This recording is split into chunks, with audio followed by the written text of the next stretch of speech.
kita agak merasa sedikit pusat kerana perkembangan industri itu tidak sealiran dan setimpal dengan kekuatan asas kita.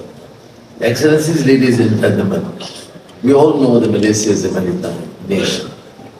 And it's a phenomenal success story in terms of, if looking at the historical antecedents.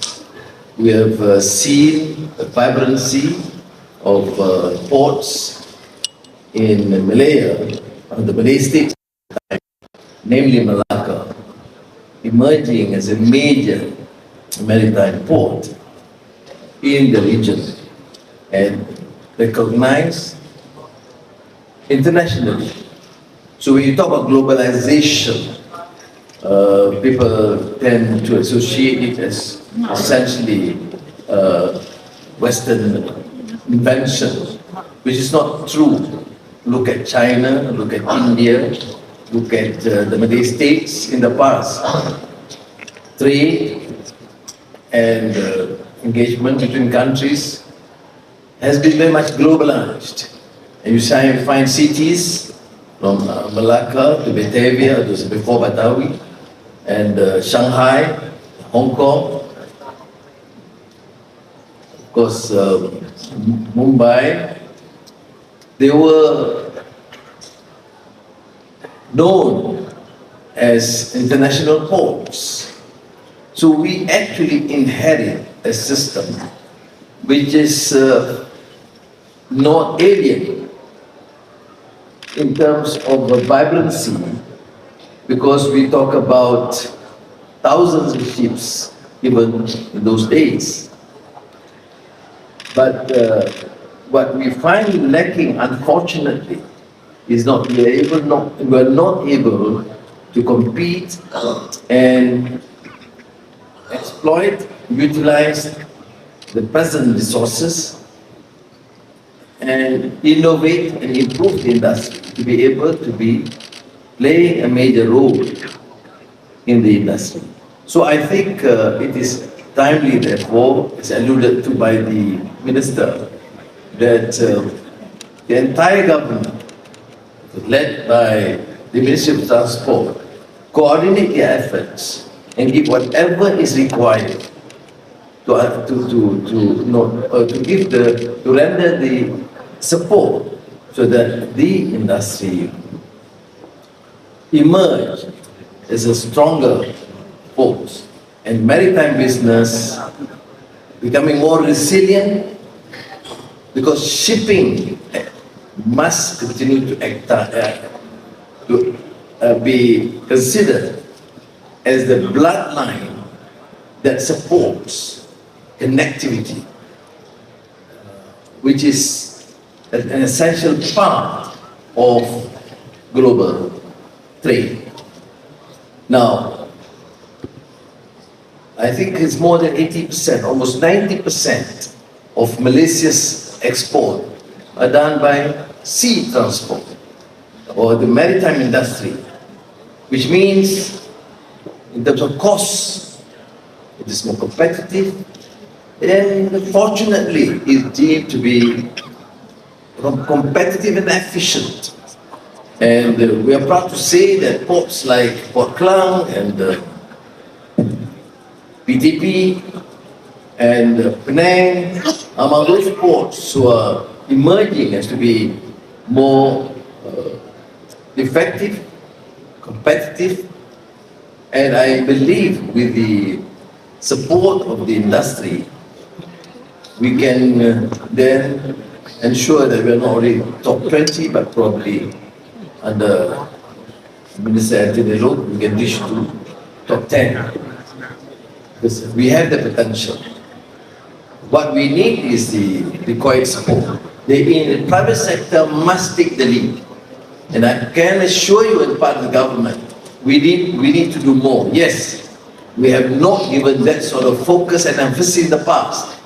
And through Economy Madani and the new Industry Master Plan 2030, we will continue to establish good partnership with our neighbors and big trading partners, which we are fortunate to have, namely the United States, Europe, and China. Not many countries are fortunate to be in Malaysia, to be like in Malaysia, to be considered friendly to all these countries, and being part of APEC, CTPP, and having excellent engagements with the United States and Europe, and now increasing bilateral trade and relations with China.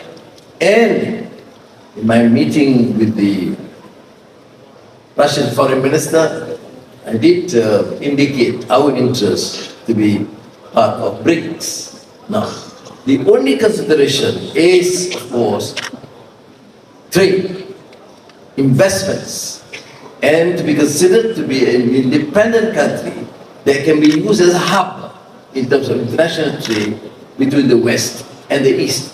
We have played that role in the past, and we should be able to be confident enough to determine our course of action, our priorities, our strategic interests, defined on our own terms.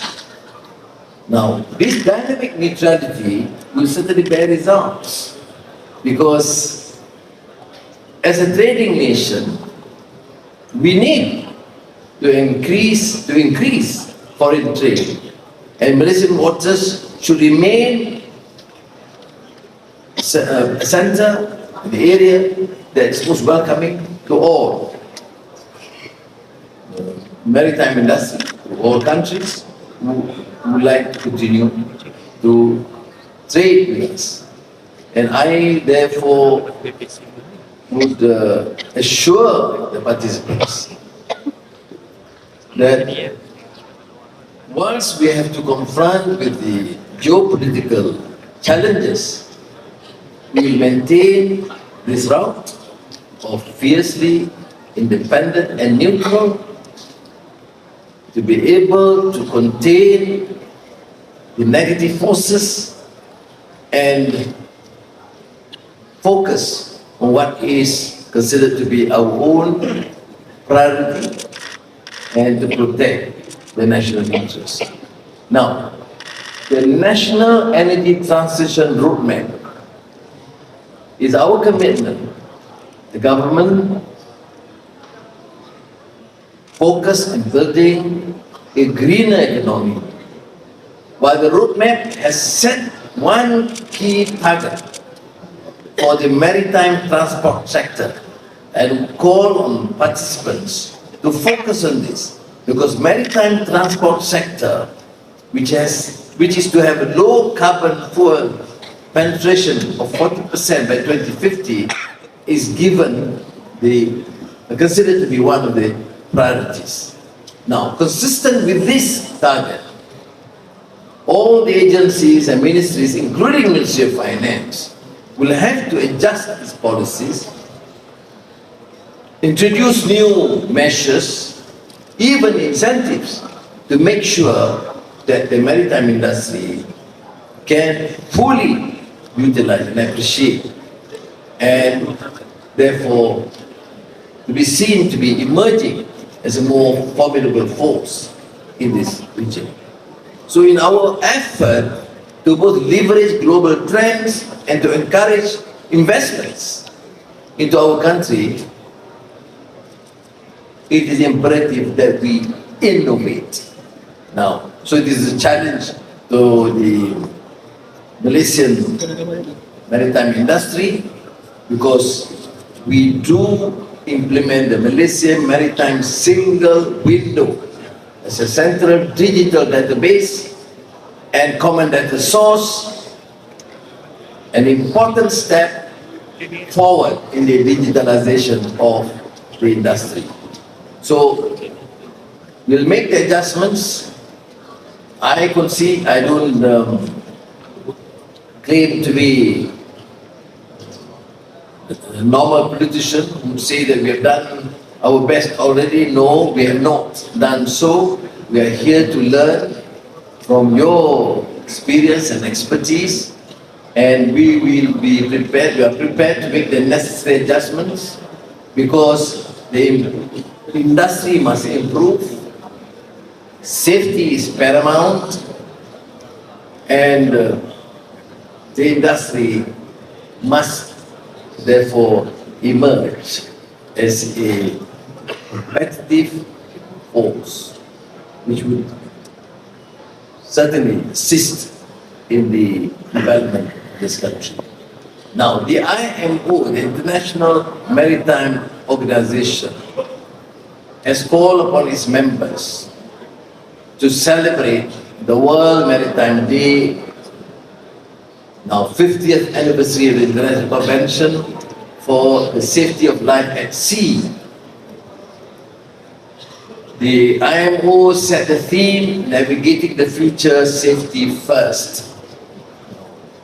Naturally, you are the experts, and you will have to then recommend what other measures that the Ministry of Transport, the Maritime Division, the industry, and the government that they should do, including the ratification of SOLAS Convention, signifying an ongoing commitment towards the betterment of safety for the life at sea.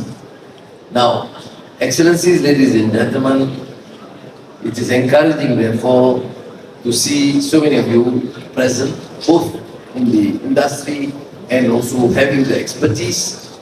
And the National Maritime Week will, of course, allow more of our citizens, particularly the young, to be able to be exposed to the experience and the contribution and understand all facets of the industry. So thank you again, Wabilok, Secretary General and the Association, for taking this opportunity, and as alluded to earlier by Minister Look, my presence is generally to give and to render the support and the commitment, and to acknowledge the fact that more need to be done by the industry and by the government to ensure that we are able to excel in our efforts. Thank you very much. Terima kasih.